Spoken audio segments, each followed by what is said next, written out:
Hello, good morning, SC viewers. This is Satellite Media. The way make I understand you are from Middle Belt, and they have said going forward, do not call us North Central, call us Middle Belt. But the angle I'm going is Middle Belt is telling the North, come 2027, don't join us against Tinubu. We are not going to go with you. I think the reasons are not far-fetched because currently the Chalia chairman talking about Bodejo is accused of banditry and he's in custody. Though he have not been convicted, but federal government have since gotten a court order to keep him for 2 months to enable them complete investigation. So for the first time in the history of Nigerian democracy, we are seeing the government questioning allegation of banditry or crime levied against Bodejo. That is not the only thing. We have seen North Central getting North Central Development Commission being signed into law by Senator Amebola Tinubu, of course the president. Why is the North Central taking this path that the North don't carry us along against Tinubu? No, the fact is that, thank you for having me on your platform this morning. The fact is that we, the Middle Belt, we've seen the lights. And when you see the light, remember that I keep saying it on this platform that darkness cannot comprehend the light. When light shows, darkness will vanish. So Tinubu has brought light, unlike before. If you are even talking about the Middle Belt, look at the core North before. If you talk to Fulani, the North will tell you that there's no difference between them and the Fulani. But I speak to you now, even the North are now separating themselves from Fulani, that we are not Fulani, we are core North. That is to tell you that the mayhem, the North, most especially the Fulani have done, is what has made a lot of each region to stand on their own and see that, please, don't come and rob our glory, or don't come and go and thief. They will now join us together that it will not come out. It's a shameful, and that's why we are grateful to Tinubu, for Tinubu to separate us. So we are not more North Central the way we have known before. We are Middle Belt. And with the Middle Belt, we are the one feeding Nigeria. Yes, we are actually the landmass in the North.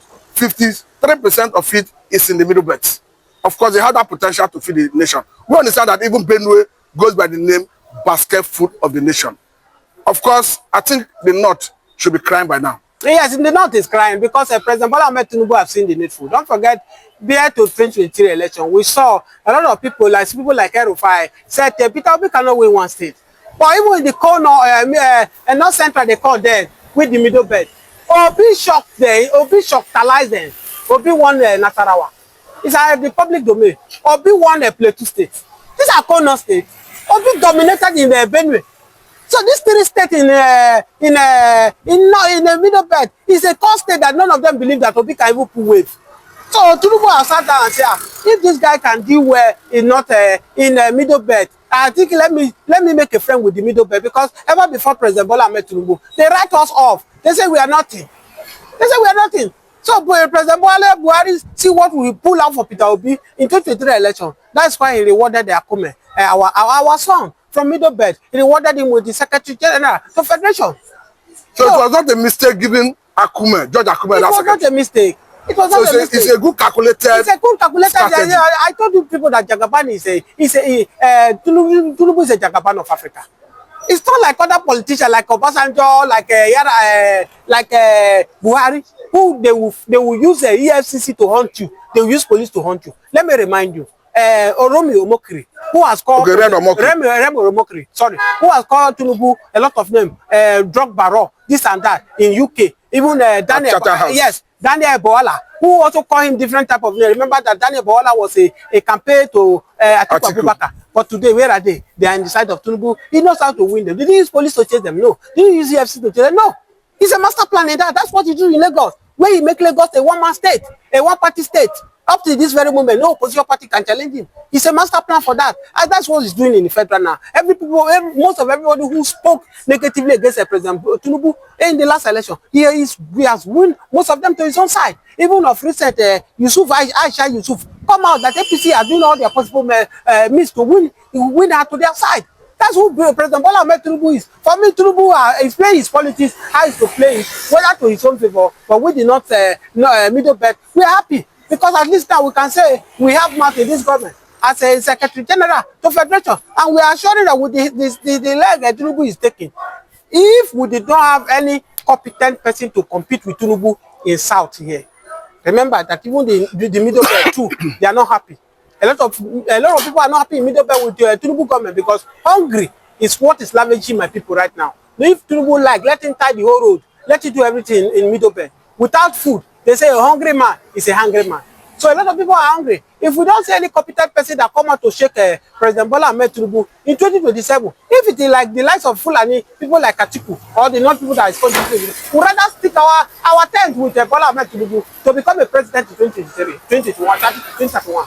Okay, now let me come to this angle because Middle Belt nowadays say yes, after the 8 years of Tinubu, if Tinubu do 8 years, is in northern position.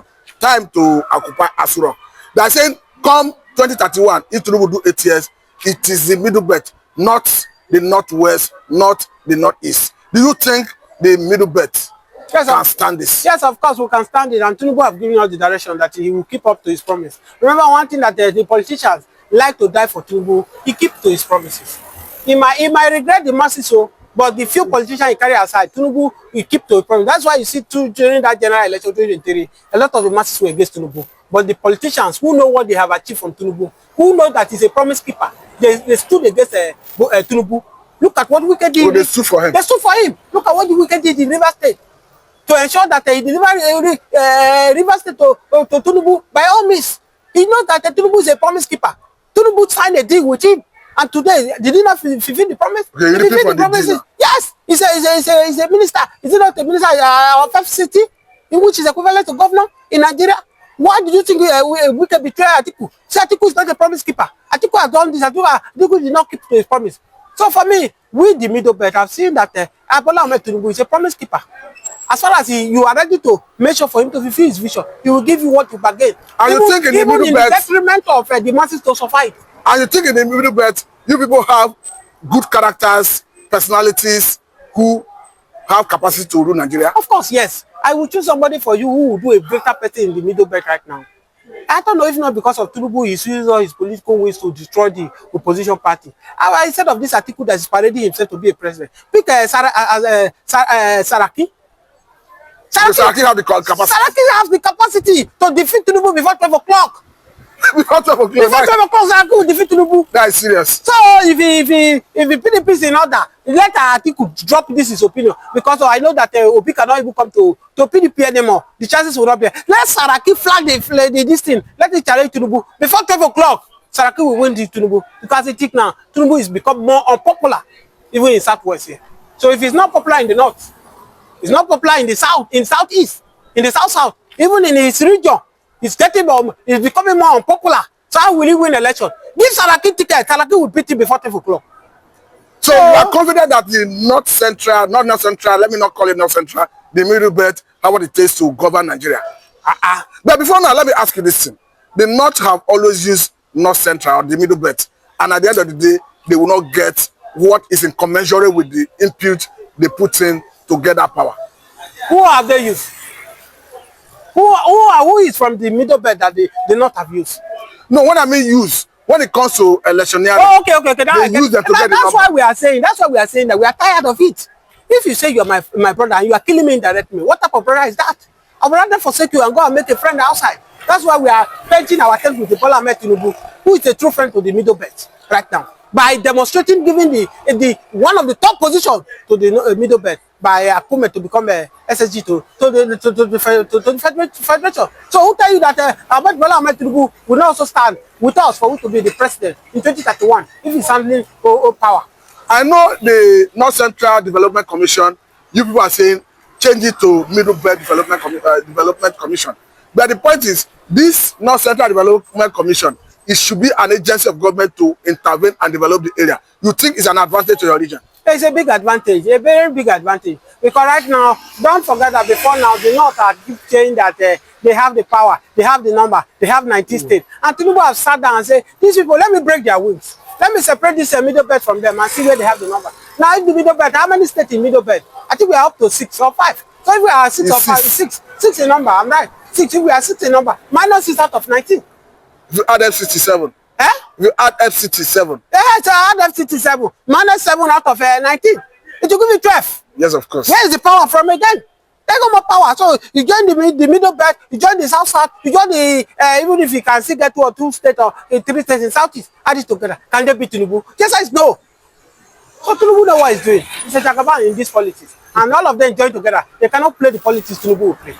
But let us start from the middle belt, whether they will be willing to accept this Sharia that is being propagated by the Sultan of Sokoto and some other northern elements, or rather Fulani elements. Well, currently we saw a situation where the conference of bishops of Catholic met in Abuja, rejecting it in its entirety, asking proponents to be cautious. Though we have seen a no voice in Lagos State, talking about the chief imam of Lekki Central Mosque, says Southwest is due for Sharia law. Let me get your reaction immediately, particularly with respect to North Central, the middle belt. Will they accept Sharia law? No, the fact remains that in as much as this Sharia law is coming from the Fulani people, the middle belt will not accept it. Because if you look at what the Fulani headman has done to middle belt, anything that is coming from Fulani, whether good or bad, middle belt will reject it. Now the question I keep asking people, this Sharia law they are trying to impose on people, what effect has it done in the north? The answer is no. Sharia law has not impacted the north. Why are you trying to impose it on the other region? Let's assume this Sharia law is working in the north. Maybe this Sharia law, they have used it to stop Boko Haram. They have used it to stop Al-Qaeda. They have used it to stop Fulani bandits. Then the southwest, the other region will welcome Sharia law. Sharia law for me is destroying the north. So why will the other region now close their eye and accept what have destroyed the north to this level they are now? Tell me, why would they accept it? So it's dead on arrival. No matter what the Sudan of Sokoto try to do, nobody will accept the Sharia law. Even the north, where the Sharia law is operating, they are getting fed up with it. Situation whereby you are the most hypocrite people in the world. You say, according to Sharia law, you don't allow drink to come into your region. You see drinks, you destroy it. You don't allow people to drink. But when the VAT of this drink come, you share part of it. What kind of hypocrisy is that? So my dear brother, the Sharia law, middle belt can never accept the Sharia law. Because even the Arab nations, they don't practice the Sharia law. They don't. Now you say the middle belt will not accept. They will Sharia not law. accept it. No middle belt will accept it, sir.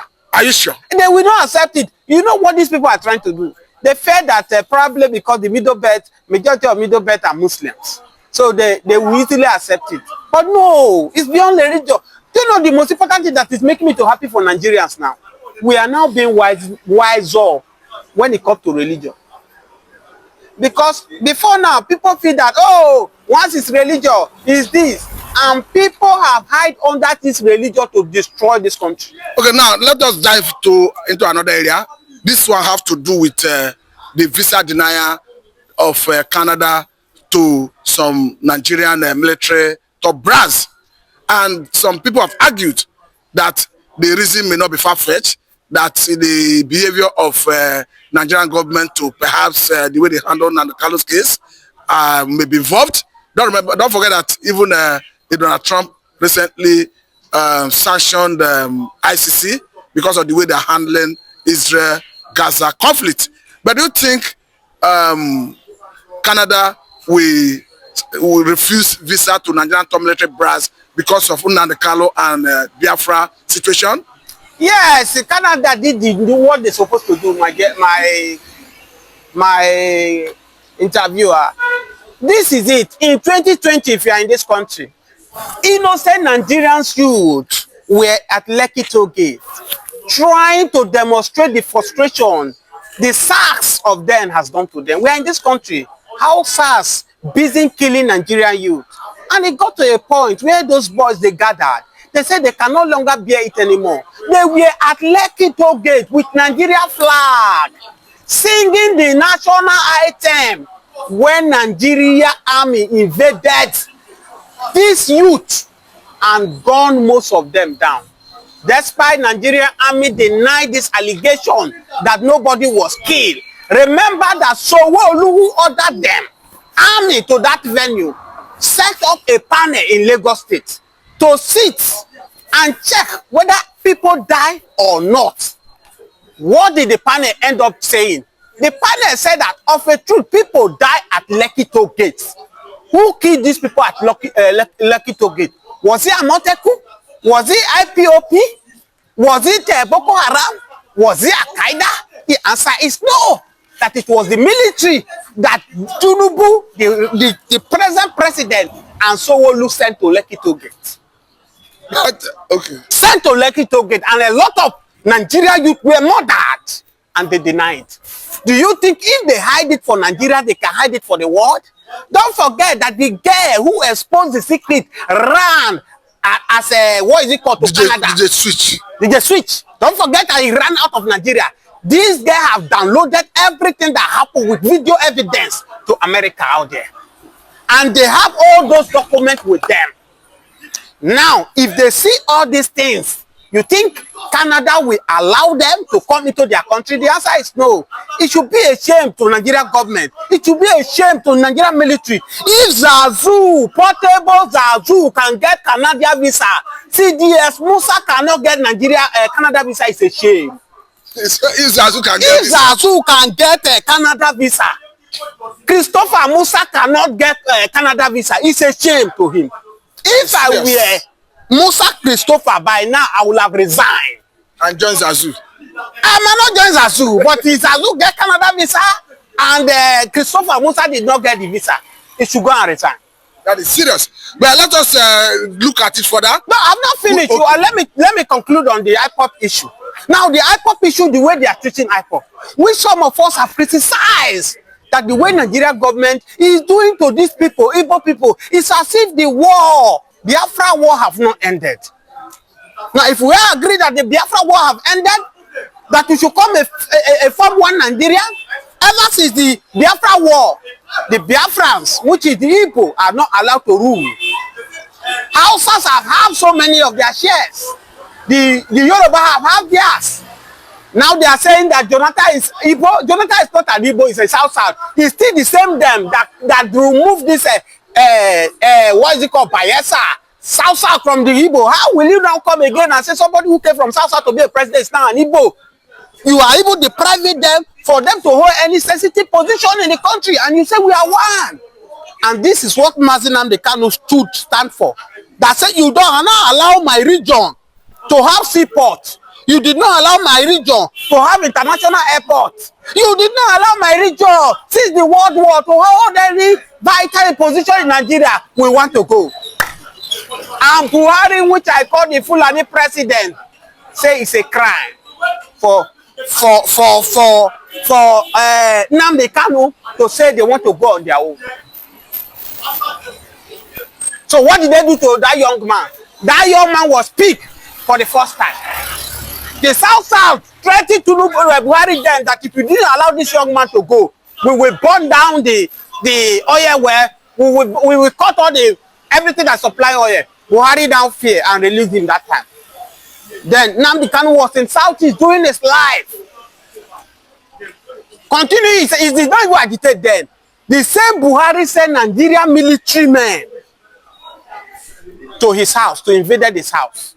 A lot of people were killed in Nnamdi Kanu house, and Nnamdi Kanu flew for his dear life.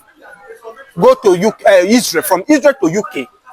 Now the map I plan against Buhari government went to kidnap that young man from Kenya. The court of appeal said it, that the way Nigeria extradited Nnamdi Kanu to Nigeria was unlawful. And so you should be bailed, you should allowed to go. But this Tinubu government came in that had promised Nigeria that he will start where Tinubu stopped, where Buhari stopped. Declare that man and his group a terrorist organization, which is very shameful to Tinubu government. Okay, now let us look at this angle, because currently we have a situation where a U.S. congressman talking about Perry is saying that UAID, United States of America's agency involving aid to some countries, is sponsoring Boko Haram, sponsoring terrorism, Boko Haram, and ICC, IS in some countries. But we understand that this money normally come in form of aid. How could the money end up being used to sponsor terrorism in Nigeria? Of course, that's why somebody like Prophet Mazinam Kanu, yesterday I watched one of his interviews that was being granted so many years ago. He said, but why are you shouting that you want to separate from Nigeria, where you can easily channel this energy for the southeast region, for the governors to develop the southeast? He said, no, it will not work. That the way the Fulani herdsmen think is quite different from the way people think, because the money comes from Abuja. It's not that the southeast, whatever they generate, they will use it by themselves. No. Now, the question you are asking me, that is why a lot of us believe that these herdsmen, Fulani men, has taken this country, have hijacked this country as their own country. Don't forget that the 8 years of Buhari was just waste of time. All the whole money that was coming that time, using it, allegedly using it for terrorism acts. Using it for terrorism that's why you see terrorism in the north has taken everywhere. Farmers has to pay Boko Haram 100 million, 50 million, depending on the community, before they can access their farm yearly. Okay, now let us leave that area. Let us go to the last area, which has to do with revelation coming from the Jonathan. Of course, Jonathan have made it clear that the government of Obama was purely against his election in 2015. We understand that on the eve of that election, the man, Obama himself, addressed a world conference where he asked Nigerians to open a new chapter in what looked like asking Nigerians to vote out Jonathan. And this is someone, I'm talking of Obama, who stands for gay, lesbianism, transgender, and all that. And we are seeing another president in America, Obama, who have come to reverse all the evil in America done by Obama and Joe Biden. What is your take? Thank you, because this truth is now coming up. They said there is no smoke without fire. In 2015, most of us will criticize Obama about his evil agenda towards Nigeria, but some people look into our eye and pour spit on our face. Today, the secret is coming out. Obama is evil. Obama is evil. Obama is the one that is holding Africa on stage, not only in Nigeria, go to Kenya, where he originated from. Obama is part of people that is destroying Kenya. Obama has destroyed Africa. But all glory be to God, the Most High, who has brought Donald Trump to correct the wrong that Donald Trump has, Obama has done. He tried to force Jonathan to sign that gay there.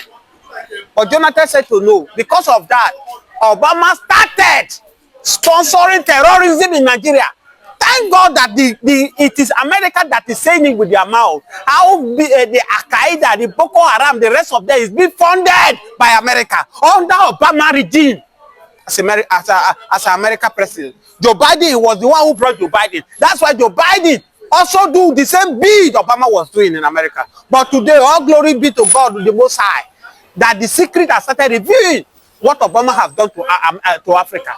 Now the question is that part of what we are blaming Jonathan. Jonathan, you are a weaklo. Jonathan, why do you have to drop power?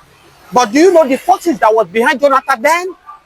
People like this Obama threatening Jonathan that if he use power to collect this, if he use force to claim the power, they will make the government unbearable. It was Obama that was hindering the APC then, giving them the power that nothing will happen. They should steal the power. We see where they were manipulating the election in 2015, turning vote upside down against the president, because Obama was giving them that nothing will happen. Today, look at the mess ourselves have turned into. Many people who play a major role to bring Buhari from there. Many people are doing slavery in UK. Many of them are doing slavery in the United States of America. But let me bring this angle, because we understand that Obama did 8 years and Joe Biden did 4 years. That is 12 years put together. And currently, Donald Trump has just 4 years to do to complete his previous 4 years. Do you think 4 years of Donald Trump is enough to reverse all the evils of 12 years of Joe Biden and Obama put together? My dear brother, it doesn't matter how many years Obama and Joe Biden have taken to destroy the world, because not only Africa alone. The Bible says if the foundation is being destroyed, what can the righteous man do? The righteous man is Donald Trump, and Donald Trump have come to repair the foundation. Donald Trump, he has seen where the foundation, the fault of the foundation, Donald Trump is destroying it now to start the foundation afresh. He might not be able to finish it, but he will lay the foundation. If he lay the foundation, the person who is coming to it, he will start building from there. It doesn't matter who completed the house, but the person who started the foundation is the most important thing. But because if you start with a wrong foundation, any person that comes that is building on it is a waste of time. So that's why we are appreciating what God is using Donald Trump to do. Don't forget that Donald Trump said, I'm not the most popular person in the world. Jesus is the most popular person in the world. This is the person who acknowledged God. And this is the reason why God is using that man mightily. Don't forget that the world is going to turn around for good. Because under the 4 years, 12 years of Obama and Joe Biden, the world was in disarray. The world was it not under Joe Biden? This Russia and Ukraine fight started. Do you know how many people have been killed? Do you know how he has affected the economy? What of Israel and Gaza fight? It was still under Joe Biden, under Obama, that championing it. But thank God, God has brought his own person, has remembered us, and brought Donald Trump, which we believe that at the end of it, the world will smile. At the end of it, Jesus will be glorified. I asked that question perhaps because of court orders recently, suspending most of Trump's executive order. We understand that the one that has to do with the birth rights have been suspended. The one that has to do with medical care for transgender patients, the court has suspended it. That's why I was asking, will 4 years be enough for Donald Trump? No, don't forget that the evil men Obama and Joe Biden planted, they are still there. No, you know why I concur with this your last position? Yes. Because the judge that gave that judgment suspending the Donald Trump's executive order stopping medical care for transgender patients was a judge appointed by Joe Biden. So the evil men that Obama, Joe Biden appointed, they are still there. But time will come. The light has come to shine over America, to shine all over the world, and darkness cannot comprehend it. Either they like it or not, Donald Trump's voice is going to be here, and you will see the darkness will vanish, because darkness can never withstand where there's light. Donald Trump is the light. It will take a time, and the time might not be up to 4 years. All these judges, they will be fade away, and new set of people who are ready to work with Donald Trump mindset will come up. You will see it in our very eyes. Okay, lastly, let's talk about this microchips that was called Obamacare. Most people saw this and regarded it as Antichrist, and we now see a new president in place, and he's reversing everything Obama stands for. Do you think the Antichrist will tarry longer than it should have been compared to Obama presidency and Trump's presidency? When you keep asking me about this Obama and Joe Biden, it's as if we should not go. Don't forget that under this Obama and Joe Biden, they robbed Nigeria. The whole world witnesses that today something is wrong with former President Buhari, and they cover it up. As I speak to you, because of the evil of Joe Biden and Obama, the secret, what happened to Buhari, was being hide for us, for we not to know. So as I speak to you, it's matter of time. Evil cannot withstand the truth. Darkness cannot withstand the light. The light will definitely shine. And when it shines, it will shine brighter. And the evil will flee. Thank you very much. That's a good place to let it go. Thank you. The light will shine and darkness cannot comprehend it. Of course, that's the word of God. Thank you very much. This is Thank you for having me.